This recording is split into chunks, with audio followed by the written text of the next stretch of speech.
Sa isang lungsod, dito ay nakatira ang pamilyang Manyala. Sa kalagitnaan ng kanilang kahirapan, ay patuloy na nagsusumikap sa pag-aaral ang magkapatid. Ang isa ay nag-aaral sa kursong medisina, habang ang isa naman ay sa kursong edukasyon. Subalit, sa mabuting pag-aaral ni Regine, ay di siya nabibigyan ng sapat na suporta ng kanyang mga magulang sa kadahilan ng di nila gusto ang kursong kinuha nito at sa madalas na pagkukumpara nito sa kanyang kapatid. Lumipas ang mga ilang taon, nagpatuloy pa rin si Regine sa pag-aaral. Anak, kumain ka lang ng kumain ah. Pasensya ka na at hindi ko masyadong mapaghandaan at kakunti lang ang mga minuto ko. Hindi ko kasi alam na ngayon pa lang uwi mo. Oo nga naman, anak. Sa susunod, magsasabi ka kung kailan ka uuwi at nang mapagluto ka namin ng masasarap na pagkain. Nay, tay, sobra-sobra na po ito. Hindi ko na rin po kayang ubusin ko lahat. Naku anak, kulang pa nga ito sa karangalan na ibinibigay mo sa pamilyang ito. Proud na proud kami sa iyo ng tatay mo. Sana naman yung nakababata mong kapatid, ganun din. Tignan mo yung ate mo, nakinig at sumunod sa mga payo namin. At ngayon, isila siyang ganap na doktor. Nay naman, eto na naman po tayo. Alam niyo naman po, hindi yan ang gusto ko. Sige, magmatigas ka pa. Huwag mo kaming pakinggan. Suwayin mo ang utos namin. Kami ang mga magulang mo at alam namin ang tama at mali. Pero, tayo naman, malaki na ako. At alam ko kung ano ang tama at ano ang para sa akin. Ito po ang gusto ko, ang magturo. Sana naman po, hayaan niyo akong magdesisyon para rito. Anak, maging praktikal na tayo. Kung gagayahin mo ang ate mo, yayaman tayo. Malalaki ang sahod ng mga doktor at pagtuturo. Hindi ko pa ba nagsasawa? Ilang taon ka nang nasa eskwelahan? At pag nakagraduate ka, gusto mo doon pa rin? Ay, hindi pa ba maganda na hayaan na lang natin si Regine na kuhanin ng gusto niya? Kung ikaw nga nagawa mong mahalin ng kursong medisina, siya pa kaya? Kailangan niya nang tanggapin at mahalin itong kurso na ito para makama siya rito. Eh, hindi nga po ito ang gusto kong kunin. Article 26, Right to Education.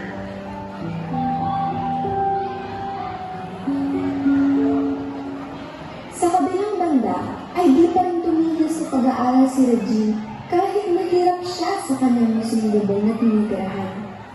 Ngunit, ang mga iyon ay nabago simula nang mayroong bagong lipat na estudyante sa kanilang departamento na si Kurt.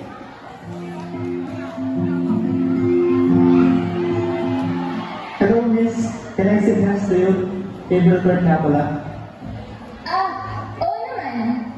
Siguro sa ganda mong yan, maganda rin ang pangalan mo. Here to tell me.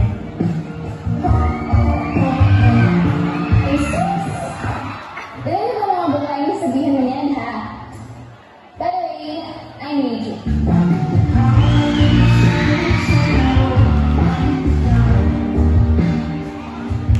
Di ka na una, si Regine ay naghulog kay Kurt.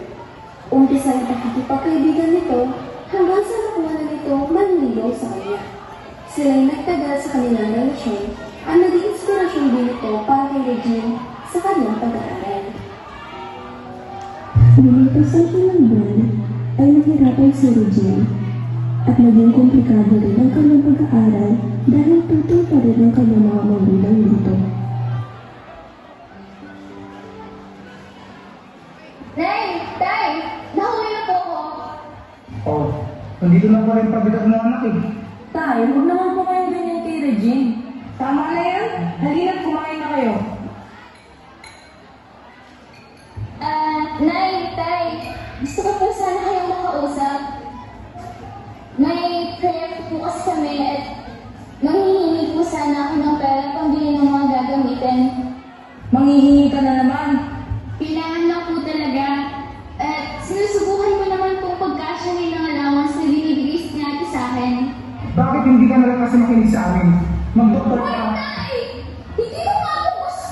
Abis sumasagot ka pa ha? Tay, tama na.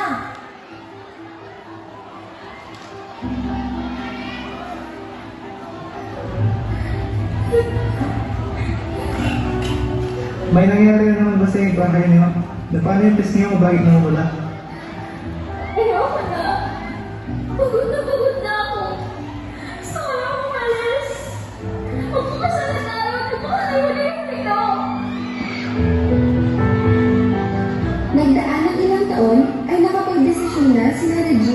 Kurt na magpakasal. At doon nagsimula na manirahan sa malayo-layong lungsod mula sa lugar ni Regine. Nagkaroon ng isang simpleng kasalan kung saan ay naging saksi naman ang magulang at kamag-anak ng mga nag-iisang binti. Article 16. Right to marriage and family.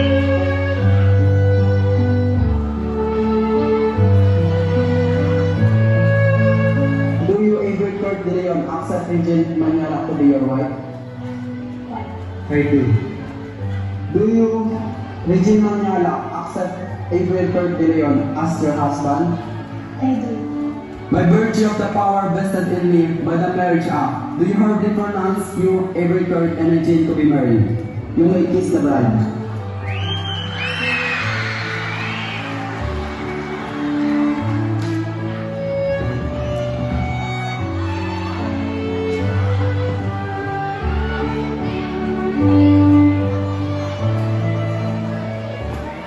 Di katagalan, matapos ang kanilang pag-iisang dibdib, ay nagkaroon ng dalawang supling ang mag-asawa. Ngunit doon din ay nagsimula na naman. Naging mahirap ang sitwasyon ng mga ito. Hindi sang-ayon si Kurt na siya ang magtatrabaho at pinipilit na lamang na si Regine ang pumayag para sa kanilang pamilya. Article 1. Right to equality. Sa tingin mo, mabubukay natin ang mga anak natin ng pa-side-line-side lang sa trabaho? Hindi tayo asenso kung puro ganito lang. Kailangan may isa sa atin na may ibang bansa at ikaw yun. Hindi ba mas maganda kung ikaw ang ibang bansa at ikaw nagtatrabaho? Parang naman sana hindi lang ako kumakain sa ating dalawa. Kaya mo na yan. Ako na ang bahala sa mga anak natin. Kung pagiging katulong ang ka-apply ng trabaho doon, mas nararapat lang na ito ang ipadala doon dahil ang mga babae naman talaga ang dapat na gumawa sa kanyang mga bahay. Nagsimula siya humanap ng mga trabaho at sa huli ay nakaabot siya ng komunikasyon sa Diane's Agency na kung saan ay nakilala niya si Denise, isang handler. Miss Denise, ito na po nga yung mga papeles. Ayun, kompleto na ba ang mga ito? Po, kailan po ako makakaalis? Sa susunod na linggo na. Ganun po ba? Salamat po! Article 13. Right to free movement in and out of the country.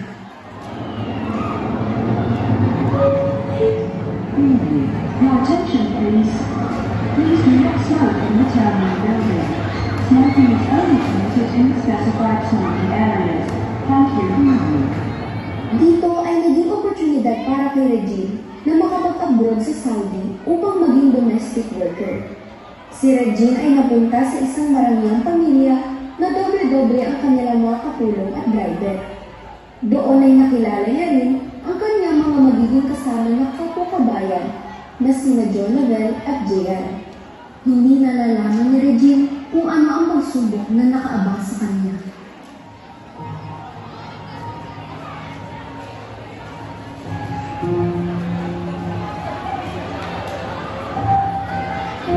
Sir, don't do that. You have a family and I have a family. Please stop. Please stop, sir. Please, sir, stop.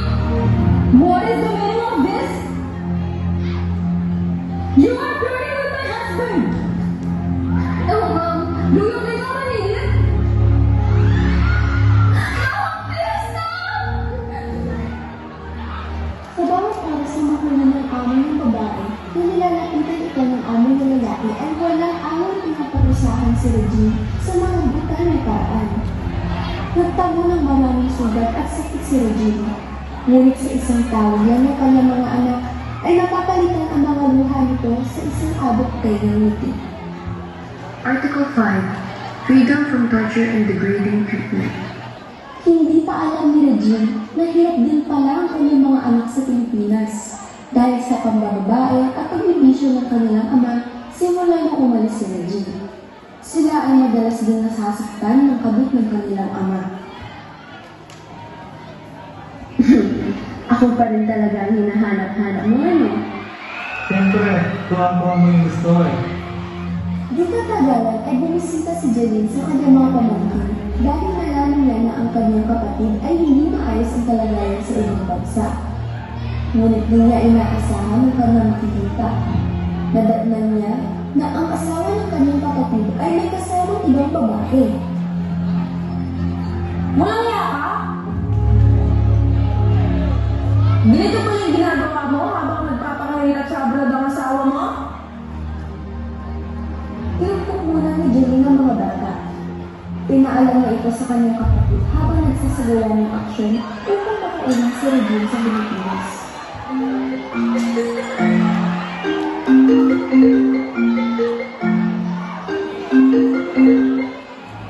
Nak, bakit hindi ka nagsasabi na ganito palang ginagawa ng tatay mo? Ayoko lang po kasi makadagdag sa mga iniisip mo. Alam ko kung hirap na po kayo dyan. Pero nak, ano yung ginagawa ng tatay mo? Dapat sinabi mo agad sa akin. Sa kabila ng paghihirap ni Regine ay nakagawa ng aksyon ito sa tulong ng kanyang kapatid na makapag-report sa embassy na siya sumasailalim at makapagdemanda, maging ang makauwi sa kanyang pamilya sa Pilipinas. Di nagtagal ay nakapitan ito ni Regine. Siya'y umuwi maraming daladalang pasak at sugat at mabigat na kalooban. Ngunit sa huli ay nakuha niya na mahagkan ang kanyang mga anak at nahiwalay sa kanilang tatay na nilulong sa bisyo na ngayon ay sumasailalim sa rehab.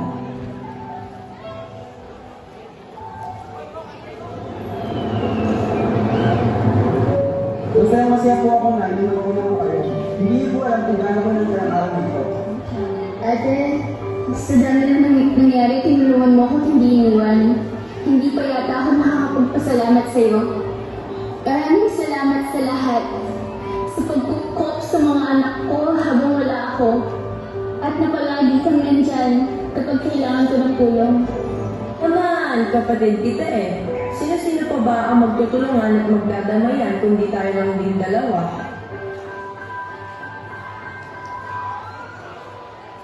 Nagdaan ng ilang taon ay napagpatuloy ni Regine ang kanyang pag-aaral sa tulong ng kanyang kapatid at suporta ng gobyerno para sa mga kababaihang makararanas ng karanasan. Siya ay naging isang guro at sa kalagitnaan ng nangyayaring pandemya ay naging tulong ito sa kanya maging sa kanyang mga anak. Dito ay nagpasimula na rin siya ng isang grupo o campaign na may layuning magpalaganap ng impormasyon o kaalaman ukol sa violence against women and children sa pamamagitan ng kanyang sariling karanasan. Wakas.